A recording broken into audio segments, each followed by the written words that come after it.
In the wild savannas and brushlands of sub-Saharan Africa lives one of the most powerful apex predators on the planet. Lurking in the tall, golden grasses, lions can be found, stalking large terrestrial mammals like zebras, wildebeests, and African buffalo. These majestic carnivores are known by many as the rulers of the animal kingdom. But tens of thousands of years ago, an even more impressive big cat lived almost everywhere in North America. Panthera atrox was a giant pantherine from the late Pleistocene epoch. It is often known as the American lion, though it did not belong to the same species as lions today. Instead, it belonged to a separate lineage that evolved from ancient cave lions in Europe and Asia. It may not have been a true lion, but the American lion was one of the largest felines to have ever walked the earth. Larger males could reach weights exceeding 350 kilograms, or 771 pounds. Standing on four legs, they measured about 1.2 meters at the shoulder and 2.5 meters from the tip of their nose to the beginning of their tail. Panthera atrox was not only much bigger and heavier than modern lions, but deadlier too. Its bones were thicker, its paws were larger, and its jaws were stronger, well adapted for taking down large herbivores like ancient camels. Its sheer size made this animal a deadly and durable hunter, but it also helped the American lion tolerate more extreme conditions during an extremely cold time on our planet. This ancient species emerged about 130,000 years ago, during a 2.6 million year period of repeated ice ages, known as the Pleistocene epoch. These environments would have been hostile for modern lions, but Panthera atrox came from a long line of felines well adapted to colder climates. Its ancestors, known as cave lions, emerged in Eurasia hundreds of thousands of years ago. Spreading across the continent, they dominated both temperate ecosystems like grasslands and woodlands, as well as colder regions like northern Europe and Siberia. Around 165,000 years ago, a small population of these cave lions became isolated south of the North American continental ice sheet. There, they discovered a massive new world, brimming with ancient megafauna. Cave lions were already known for hunting Ice Age megafauna across Eurasia, and Panthera atrox filled a similar niche in North America, climbing to the top of its food chain as an exceptional hunter of big game. Across steppes, grasslands, and open woodlands, the American lion used its speed and strength to hunt abundant megafauna like deer and horses. However, there were certain animals that even the American lion approached with caution. Columbian mammoths, for example, weighed up to 12 metric tons, and their massive tusks could inflict severe injuries on predators and rivals. These giant animals were dangerous on their own, but they were even more daunting in herds.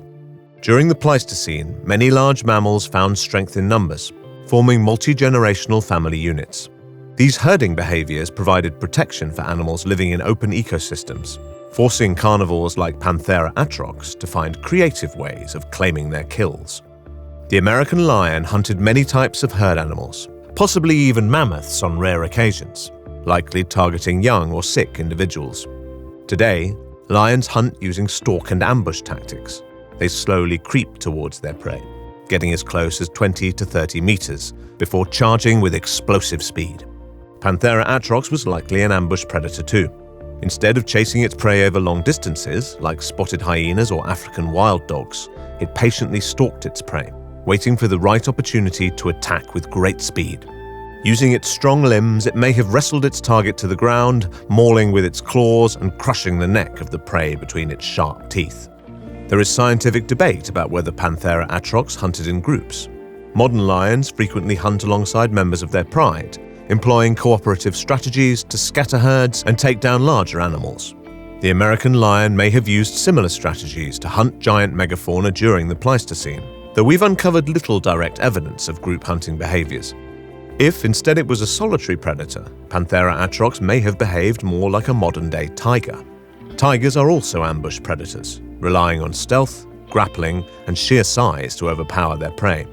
Blending into trees and underbrush, they silently stalk their targets until they're close enough to pounce. If American lions hunted alone, they probably targeted young or vulnerable individuals who became isolated from their herds, a strategy consistent with modern solitary predators.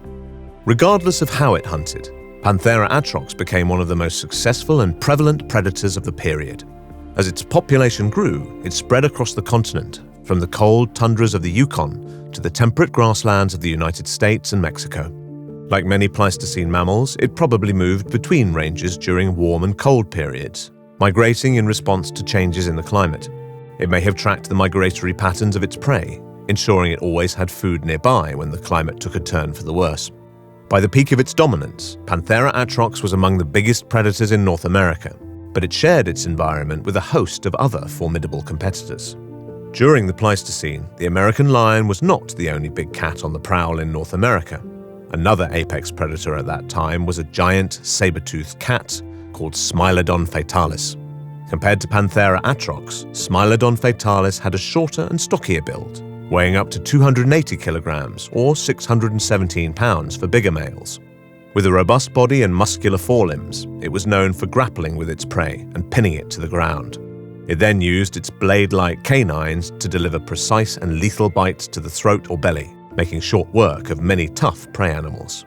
The hunting grounds of Smilodon fatalis and the American lion probably overlapped during the Pleistocene, but the two animals preferred slightly different kinds of prey. Smilodon's hunting style was better suited for slower, bulkier animals, like ancient bison. These colossal creatures were considerably larger than modern bison, making them rewarding targets for predators like Smilodon, who had the tools to take them down. They may have even preyed on giant armadillos, known as Glyptotherium, which were heavily armored herbivores. American lions could hunt giant prey too, but they often leveraged their speed to hunt faster animals. Even if their diets slightly differed, these fearsome predators almost certainly clashed over carcasses and competed for both prey and territory. Beyond other big cats, Panthera atrox also faced competition from canids like Oenocyon and Dirus, more commonly known as the direwolf. Direwolves were generally smaller and lighter than American lions, but their social skills made them some of the deadliest predators of the Pleistocene.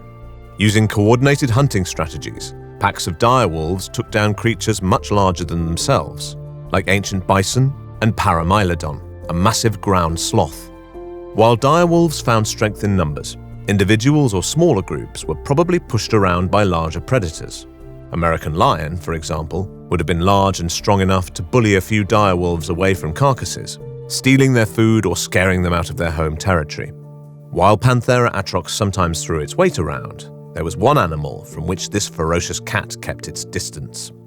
Arctodus simus, also known as the short-faced bear, was a terrifyingly large bear that stood head and shoulders above every terrestrial predator in North America at that time. Standing over 3 meters tall on its hind legs and weighing up to 900 kilograms, the short-faced bear was big enough to tear apart any competitors. While Arctodus had all the makings of an unstoppable hunter, it's unclear how active this giant really was. Recent evidence suggests that Arctodus was an opportunistic omnivore and a frequent scavenger, gathering many of its meals by stealing fresh carcasses from smaller predators. When short-faced bears came along, even the biggest carnivores, like the American lion, had little choice but to surrender their dinner. Despite competition from other predators, Panthera atrox was a dominant force in North America for well over 100,000 years. However, its dominance began to waver during the climate fluctuations of the very late Pleistocene. As temperatures increased and glaciers retreated northward, the landscapes of North America transformed dramatically. The vast grasslands and parklands that had supported large herds of herbivores began to fragment and disappear. Common herbivores like mammoths, mastodons, and wild horses died out in great numbers. These die-offs had a rippling effect on the entire ecosystem of North America, including Panthera atrox, which relied on herbivorous animals for food. While the American lion previously endured tough times and climate disruptions, this period stressed its population like never before, and it was made worse by the arrival of a new kind of predator. Between 25,000 and 15,000 years ago, humans were migrating into North America, crossing the Bering Land Bridge and expanding their influence down the western coast. The farther they expanded, the more they disrupted natural ecosystems, contributing to the extinction of many large animals. The American lion disappeared from the fossil record around 12,800 years ago, likely eradicated by a combination of climate transformations and human influence. Like so many other animals at that time, it succumbed to the pressures of its changing world. But its fossils remind us of that remarkable period in our planet's history when giant lions were the kings of North America.